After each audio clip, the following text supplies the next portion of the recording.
Libertópolis, el valor de la verdad.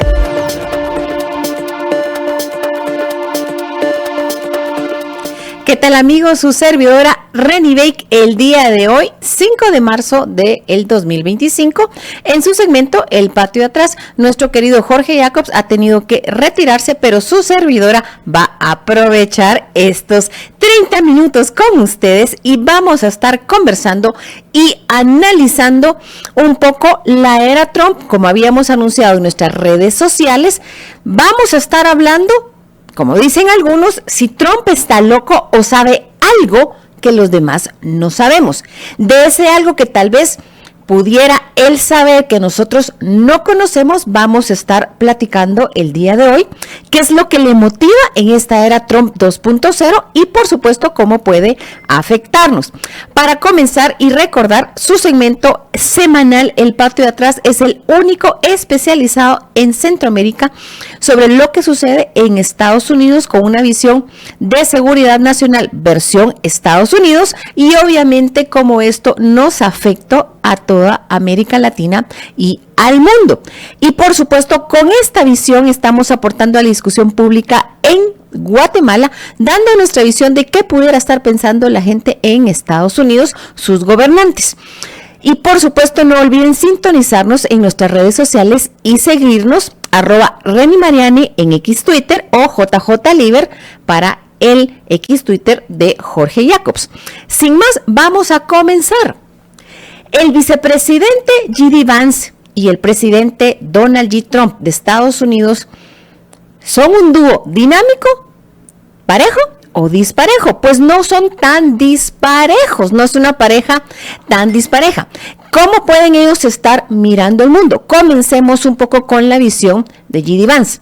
Hay que recordar que él es una persona que viene de la América rural, la América profunda, es el sueño americano.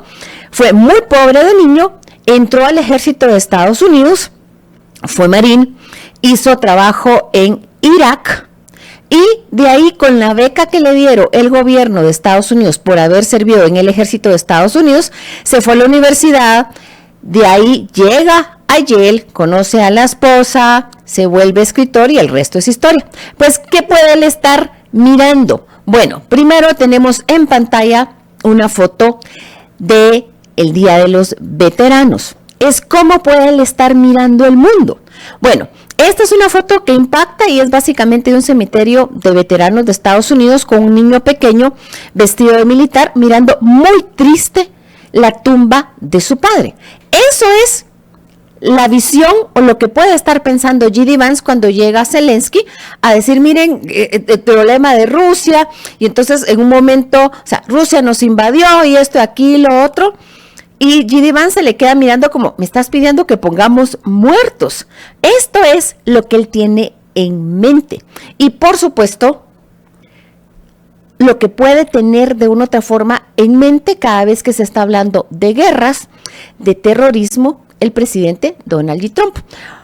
Creo que algunos nos hemos olvidado del impacto que fue para los estadounidenses el ataque de septiembre 11 del 2001. Incluso algunos de nuestros oyentes ni siquiera habían nacido. Pero hay que recordar que Donald J. Trump es un neoyorquino de pura cepa. Así que cuando él habla de terrorismo y habla de proteger a Estados Unidos, lo que él recuerda es el ataque a Nueva York, que de una u otra forma marcó a una generación en Estados Unidos y cambió la historia del mundo, para ser honestos. Con eso en mente, recordando un poco las cosas que pueden ellos estar visualizando o recordando, cosas que les marcaron, hay que recordar que la motivación de Donald Trump y de J.D. Vance es America First, es su objetivo. Ellos no están por salvar al mundo, ellos están America First. Para ellos America First es Estados Unidos primero. Y eso es lo que de una u otra forma pudo haber generado algunos desacuerdos o la crisis que ha resultado entre Ucrania y Estados Unidos, derivado de la visita del presidente de Ucrania, Zelensky, y no entendió al interlocutor con el cual estaba hablando. Él estaba acostumbrado a hablar con los demócratas, que es una discusión, son distintos detonantes y obviamente distintas discusiones. Yo tengo un programa de radio, un programa de televisión que me encanta en Netflix que se llama Ghost. En él es un grupo de fantasmas que están de una u otra forma atrapados en una casa de distintas generaciones. Ahí tenemos a Flower, que era una hippie de los 60s, a Pete, que era un Boy Scout que murió en un accidente bastante estúpido, pero tenemos a Thor, el vikingo, que es un hombre fuerte y que golpea a todos y lo resuelve todo a golpes, y también tenemos mafiosos de ambos lados. O sea, está Hetty, que era una mujer muy rica en el siglo XIX, y su marido, que era su primo, que era peor. Entonces, cuando Zelensky se sienta a hablar, él estaba acostumbrado de una u otra forma a decir, miren, él no estaba hablando ni con Flower, ni con Pete, ni con Hetty. Él estaba hablando con Thor, o sea, él estaba hablando con un guerrero. Y eso es, al final, que todo el mundo se pregunta, ¿y por qué incluso Vance le dice, mira, ni siquiera nos es agradecido?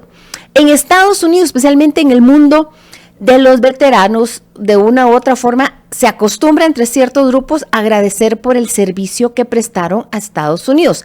Los que nos están mirando en nuestras redes sociales van a ver que hay una fotografía en este momento en el centro del cementerio de Arlington Cemetery con las guirnaldas de Navidad que se llaman Coronas para América, Aureate for America, que es una tradición de las hijas de la Revolución Americana. Pues bueno, ellas lo apoyan. Eso se hace creo que es el tercer sábado de diciembre, y es básicamente poner coronas de Navidad en las tumbas de los veteranos que murieron en las guerras defendiendo a Estados Unidos. Eso es de una u otra forma como decir, mira, nosotros estamos acostumbrados de que de una u otra forma se le agradece a Estados Unidos, especialmente a los veteranos, el servicio que prestaron. Y también otra cosa que tienen en mente, que a veces la gente se le olvida, los estadounidenses agradecen el servicio y no olvidan a los que murieron defendiéndolos. Tenemos también en pantalla una foto, más que todo una captura de pantalla de mi Twitter de hace unas semanas, mi X, mencionando que se cumplieron 40 años del secuestro, tortura y asesinato de Kiki Camarena, el agente de la DEA que murió en 1985 en México. Entonces, eso es un poco como la visión de los que ahora están sentados en la Casa Blanca.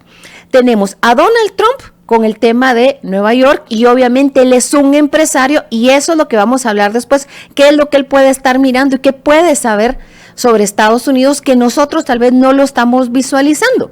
Y en el caso de J.D. Vance, él viene de un mundo muy pobre, de estar sirviendo a Estados Unidos en Irak, de haber visto amigos morir y enterrarlos, y ver a sus familias sufrir. Y obviamente también está el tema que ellos no olvidan a su gente que muere defendiendo a Estados Unidos. Miremos el caso de Kiki Camarena. La semana pasada, el día viernes, fue una noticia tal vez no muy grande en Guatemala, pero en ciertos círculos en Estados Unidos. Después de 40 años, el que está considerado uno de los asesinos de Kiki Camarena, el último al cual no habían todavía atrapado las autoridades estadounidenses, fue entregado en bandejita de plata por la presidenta de México, Claudia Sheinbaum, dentro de los 29 narcotraficantes que extraditaron de un día para otro de México a Estados Unidos. ¿Y por qué?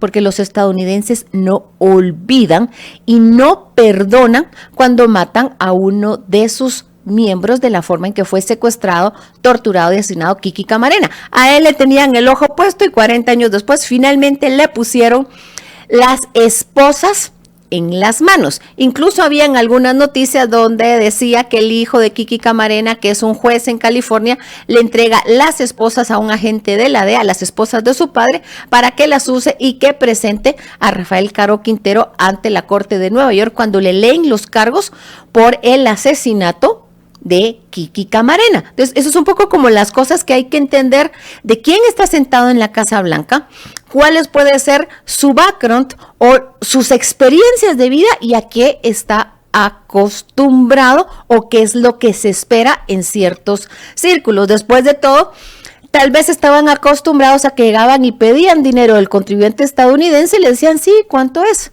Ese era el grupo anterior. El grupo actual tiene otras vivencias de vida, tiene otras situaciones de vida, y fueron elegidos por la mayoría estadounidense que quieren los cambios que estas personas despidieron. Entonces, esto es un poco que no hay que dejar de pensar y no dejarlo de tener en mente cuando estamos hablando de Estados Unidos.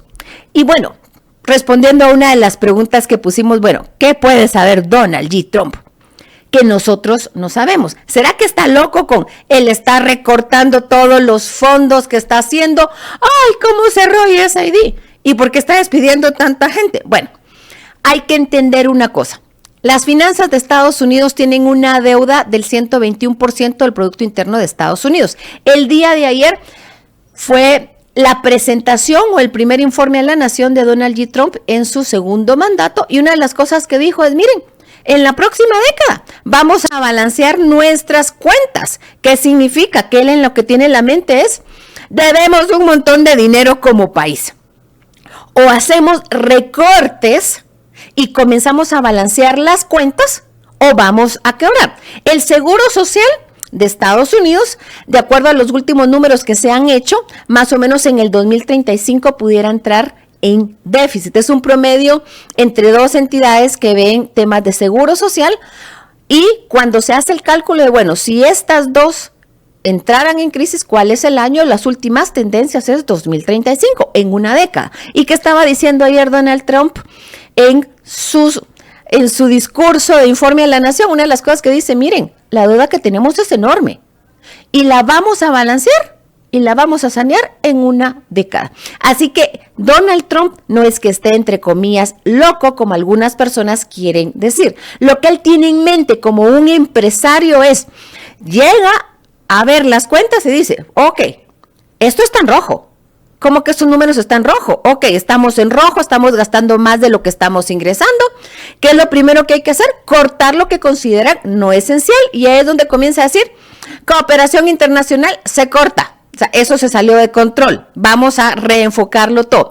Vamos a despedir al 40% de la plantilla alrededor del mundo, el Departamento de Estado, y vamos a entrar a hacer recortes en los distintos departamentos, o sea, los ministerios en Guatemala, porque tienen que recortar gastos. Lo que él tiene en la mente es, las finanzas de Estados Unidos están en rojo. ¿Qué significa? Como buen empresario tengo que comenzar a poner mis balances en negro. Estoy comenzando a cortar lo que no es esencial porque estoy en números rojos. Esa es la mentalidad que en este momento tiene Trump en la mente, tengo que poner el balance de Estados Unidos o sus estados financieros en negro, con una visión de America First, en este caso Estados Unidos. Y por supuesto, otra cosa que tiene en la mente Estados Unidos y también la Unión Europea, o sea, sus deuda es enorme. En el caso de Estados Unidos es 121% del Producto Interno Bruto. La última vez que miré, cada estadounidense debía más o menos $100,000 de la deuda del gobierno, y solo en intereses que está pagando Estados Unidos de sus bonos del Tesoro anualmente es más de lo que tiene asignado el Departamento de Defensa. Entonces viene Trump y llega y dice, bueno, vamos a ver, los números de Estados Unidos están en rojo. Tenemos nuestras carreteras hechas pedazos, nos golpeó el huracán en la costa este, tenemos parte de las Carolinas que reconstruir, tenemos California que fue incendiada, o sea, no fue incendiada, sino sufrió los incendios, hay que reconstruir todo eso. Estadounidenses son los que están viviendo ahí. Así que lo que hay que hacer es, primero Estados Unidos, comencemos a recortar todo lo que podamos, porque no podemos seguir, como sería un buen chapín, no podemos seguir viviendo a tarjetazo. Es hora que enfrenten la realidad de que Estados Unidos está gastando más de lo que están pagándole de impuestos y tiene una deuda enorme.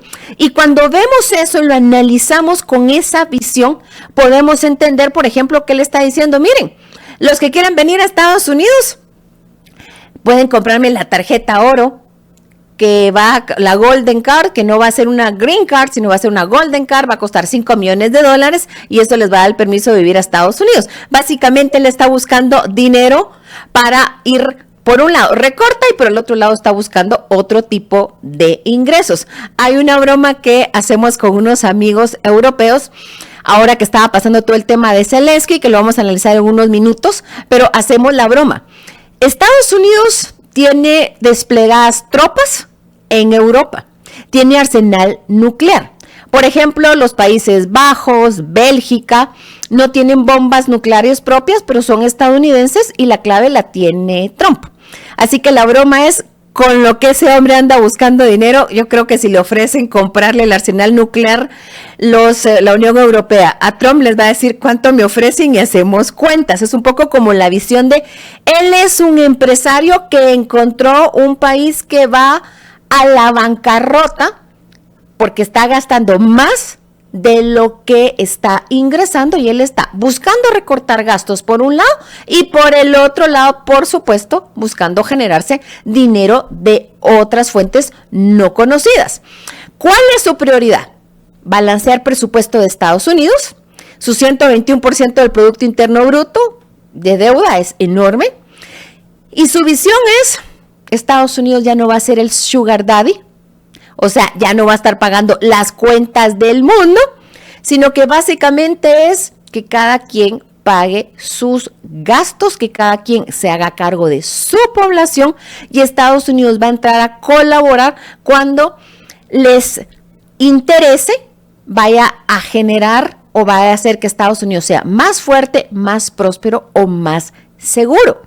No quiere estar dando dinero sin ton ni son porque sabe que ese dinero está saliendo de deuda y lo va a necesitar para sus propios habitantes. Y tampoco quiere poner muertos estadounidenses, porque hay una cuestión. Yo siempre le digo a la gente, cuando va a Washington, le digo, tú quieres entender la mente de Estados Unidos, especialmente la gente del Departamento de Defensa y de las agencias de investigación. Háceme un favor, vayan a visitar el cementerio de Arlington. Ahí es por dónde vas, subite un metro, te ves y vas a ver que tiene hasta su propia parada de metro. ¿Por qué? El cementerio de Arlington, que está en Virginia, ahí están enterrados personas que murieron en las guerras de Estados Unidos desde la Revolución Americana y comenzó a crearse más profundamente desde la Guerra Civil. ¿Y por qué está ahí? Porque es un recordatorio para los políticos de que cada decisión que toman cuando deciden ir a una guerra, ese cementerio va a crecer, que va a costar muertos. Y para un político estadounidense, después de la guerra de Vietnam, que básicamente no la perdieron en el campo de batalla, sino la perdieron ante la opinión pública, ningún político estadounidense quiere tener que ir a tocarle a la puerta de uno de sus votantes y decirle, mire, su hijo que estaba sirviendo en el ejército en tal país fuera de Estados Unidos murió. ¿Por qué? Porque sabe eso que lo puede volver sumamente impopular y puede perder su curul.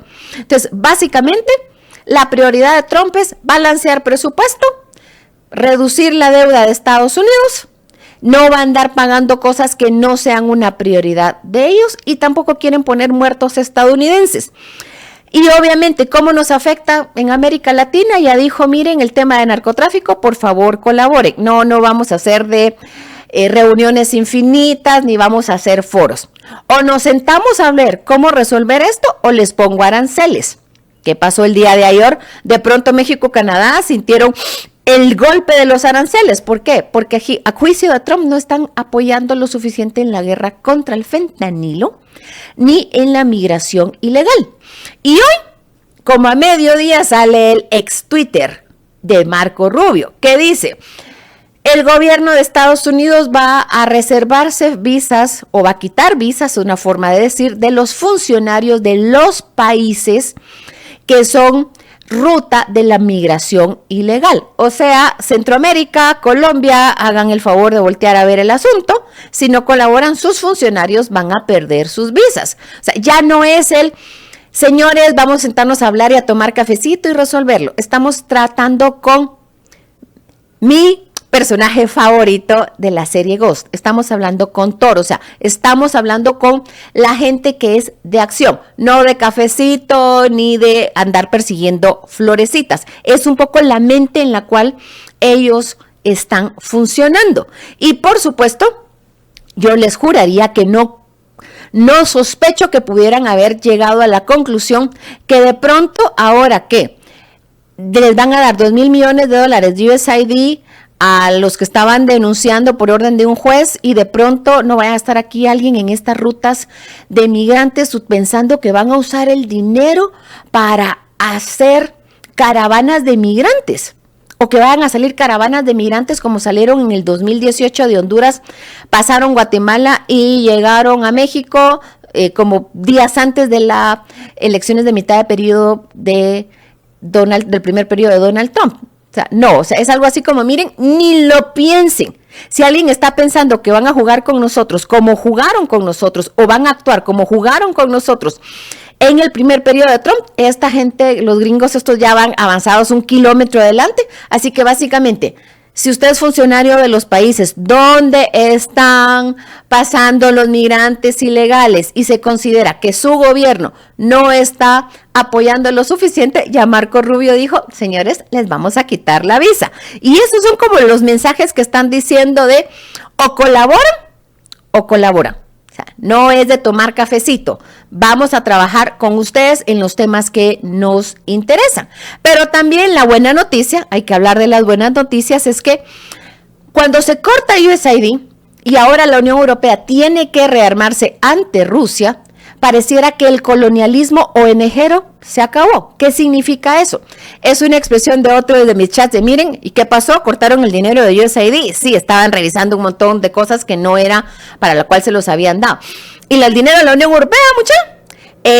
La Unión Europea ya dijo que necesitan rearmarse ante Rusia, porque por mucho que han salido a apoyar a Zelensky políticamente, su realidad es, no tienen un ejército, no tienen armas, no tienen dinero en este momento para dárselos a Zelensky, tienen que rehacer un ejército y además tienen un problema de natalidad, no tienen suficientes nacimientos siquiera para reemplazar a los que están falleciendo. Así que básicamente ahora la Unión Europea necesita su propio dinero para rearmarse y cuidar de ellos mismos. Así que la conclusión a la cual llegamos en ese chat con algunos de mis amigos es que se acabó el colonialismo ONGero. ¿Qué significa? Que venía una ONG a los países en desarrollo a decir, ustedes tienen que hacer tal cosa. Y algunos voltean a ver, ¿y estos desde cuándo somos colonia de fulano, sutano y perencejo? Pues básicamente al quitarles el dinero de USAID y ahora la Unión Europea tiene que gastar dinero en sí mismos. No tenemos ni que hablar de cuánto dinero de la Unión Europea, porque eso es muchísimo más dinero que Estados Unidos por cabeza. Pero ahorita la Unión Europea necesita el dinero para armarse ante Rusia. El presidente Macron llegó a mencionar en un momento que ellos calculan que ahora que los gringos ya no van a pagarle su seguridad y quieren que paguen parte de sus gastos de la OTAN, se van a tardar como 10 años en desprenderse completamente del apoyo de seguridad que les estaba dando Estados Unidos. Y para eso necesitan el dinero. ¿Qué significa eso? Un reordenamiento de poderes a nivel global. Y ojo, eso no es culpa de Trump. Eso es una situación que ya venía perfilándose.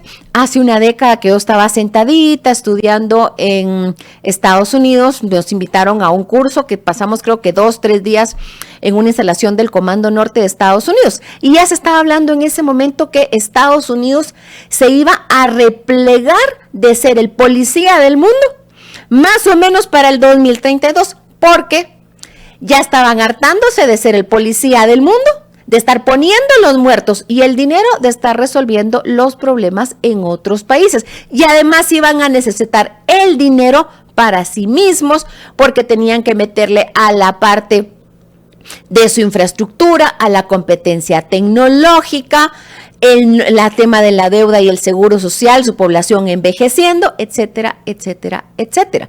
Así que estas eran situaciones que ya venían discutiéndose de una u otra forma. Tal vez se pararon por el tema de la pandemia del COVID, ahí cambió el esquema, ya no era, tenemos una pandemia, hay que cortar gastos, no, lo que entraron fue a gastar, para de una u otra forma entrar a balancear en lo que el mundo decía, y aquí, ¿qué pasó?